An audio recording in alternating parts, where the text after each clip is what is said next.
একটা জিনিস আসলে বাংলাদেশে কখনো পরিবর্তন হয় না, এটা আমি খুব স্পষ্ট খেয়াল করছি যে যখন কোনো ঘটনা ঘটে তখন সেই ঘটনা নিয়ে নগদেই যে অ্যাকশন হয় এটা সারা বছর হয় না।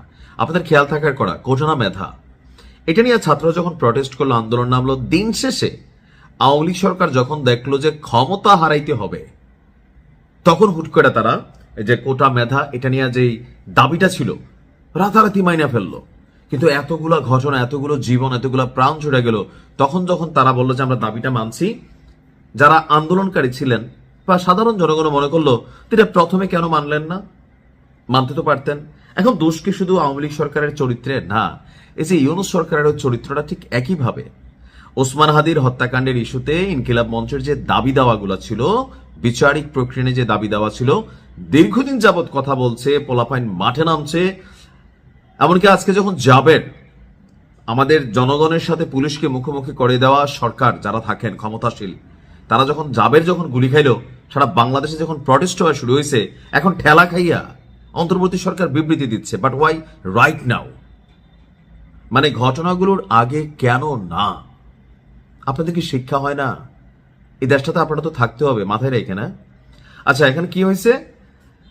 হুট করেই হাদির ঘটনার যে তদন্ত জাতিসংঘের আন্ডারে ইনকিলাব মঞ্চের দাবি ছিল, তো জাতিসংঘে চিঠি পাঠাবে অন্তর্বর্তী সরকার। আজকে কিছুক্ষণ আগে জাতিসংঘের সংশ্লিষ্ট দপ্তরে চিঠি পাঠানো হবে বলে অন্তর্বর্তী সরকারের বিবৃতিতে বলা হয়েছে। তো বিবৃতি যদি দিবেনই ভাই, তাহলে জাবেরকে কেন গুলি খাইতে হইল? মানে রক্ত ছাড়া কি এই দেশে কোনো কিছুই আদায় হয় না? বিবৃতিতে বলা হচ্ছে যে শরীফ ওসমান হাদি হত্যার বিচারের দাবিতে 5ই ফেব্রুয়ারি 2026 বিকাল থেকে ইনকিলাব মঞ্চের ব্যানারে রাষ্ট্রীয় অতিথি ভবন যমুনার সামনে বিক্ষোভ শুরু হয়। যমুনা এবং এর আশেপাশের এলাকায় বিক্ষোভ নিষিদ্ধ থাকা সত্ত্বেও, তো নিষিদ্ধ করলো কে? ডক্টর ইউনূসের সরকার। কেন? কারণ এখানে ডক্টর ইউনূস থাকে। তো আওয়ামী লীগের সময় তো একই সিস্টেম ছিল, তখন মনে এখানে নিষিদ্ধ ছিল না, বা থাকলেও ওই যে ক্ষমতাশালী যারা রাষ্ট্রের প্রধান ক্ষমতাশালী তাদেরকে নিরাপত্তা দিতে হবে আমাদের টাকা দিয়েই। এই যে পুলিশ তো আমাদের টাকাই চলে, তাদের বেতন চলে। আর পুলিশের বিষয়ে আমি বারবারই বলি, গরিবের সন্তান চাকরি বাঁচাইতে উপর মহলের অর্ডার ফলো করে। তো বলা হচ্ছে কি, নিষিদ্ধ থাকা সত্ত্বেও আইন শৃঙ্খলা বাহিনী প্রথমে বিক্ষোভকারীদের বিরুদ্ধে কোনো ধরনের বল প্রয়োগ করে। ওই যে গণহারে কথাবার্তা, আইন শৃঙ্খলা বাহিনীকে কেন বিক্ষোভের জন্য মানে চাপ প্রয়োগ করতে হলো, মানে ছত্রভঙ্গ করার জন্য? আপনারা কেন এই বিবৃতিটা আগে দিলেন না? কেন জনগণকে এবং পুলিশকে মুখোমুখি করাই দেন? আপনারা পাবলিকের কাছে পুলিশের ভিলেন বানাই দেন, পাবলিক পুলিশের উপর গোসা ঝাড়ে, থানা পোড়াই দেয়, জ্বালাই দেয়, পুলিশে মাইরা ফেলে। কারণ এই পুলিশ আবার কখনো বাংলাদেশ পরিবর্তন হইলে দেখবেন এখানে আবার অনেক পুলিশ মারা গেছে। কেন?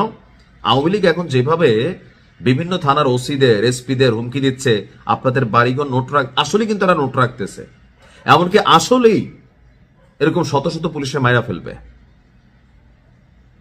এটা বাস্তবতা বাংলাদেশে। আমরা এখন কিন্তু এগুলাই দেখবো হয়তো বা।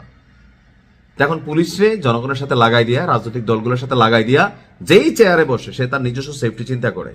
এখন বলতেছে যে বিক্ষোভকারীরা ব্যারিকেড ভেঙে, তো বিক্ষুব্ধ তো হয়েছে শেখ হাসিনার বাংলাদেশ থেকে এই পোলাপেন কেমনে ভাগাইছে? এরকম আপনার মতন ভদ্র কথা বইলা একটা ছোট্ট ঘটনা থেকে তো আওয়ামী লীগ সরকারের পতন হইল। তাহলে আজকে আপনারা বলতেছেন যে জল কামানের উপর উঠে গেলে আইন শৃঙ্খলা বাহিনী পরিস্থিতি নিয়ন্ত্রণে আনতে গিয়া সাউন্ড গ্রেনেড ব্যবহার। সরকার স্পষ্টভাবে জানাচ্ছে যে আইন শৃঙ্খলা বাহিনী কোনো ধরনের গুলি ছোড়েনি। তো জাবের কিভাবে গুলি খাইলো? তাহলে এখানে থার্ড কোনো পার্টি ঢুকলো? তাহলে আপনারা কেন এই সিচুয়েশনটা তৈরি করে দিলেন যে এরকম সিচুয়েশনে রাজনৈতিক ফায়দা এখানে নেবেই, ডিসঅ্যাডভান্টেজ নেবে? এখন দেখা গেছে জাবেরকে গুলি করা হয়েছে, আল্লাহ বাঁচাচ্ছে, সেটা রানের সম্বন্ধে গুলি লাগছে। এখন এটা কি বুলেট আমরা জানি না, বাট হয়তো জানবো। বুকে তো লাগতে পারতো, মাথায় লাগতে পারতো, তখন আপনি কি করতেন?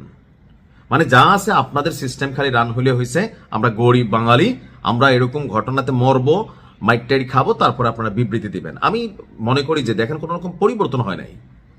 এখন অন্তর্বর্তী সরকার বলছে কি, আপনার আব্দুল্লাহ জাবের সহ 23 জনকে আপনার চিকিৎসা গ্রহণের জন্য তারা ঢাকা মেডিকেল কলেজে তারা সকল ধরনের ব্যবস্থা করতেছে। আর 8 ফেব্রুয়ারি জাতিসংঘের সরকার চিঠি পাঠাবে। সরকার শরীফ ওসমানের বিচারের জন্য স্পষ্টভাবে বদ্ধপরিকর। তো এইসব মানে কূটনৈতিক ভাষা শুনলেই মাঝে মাঝে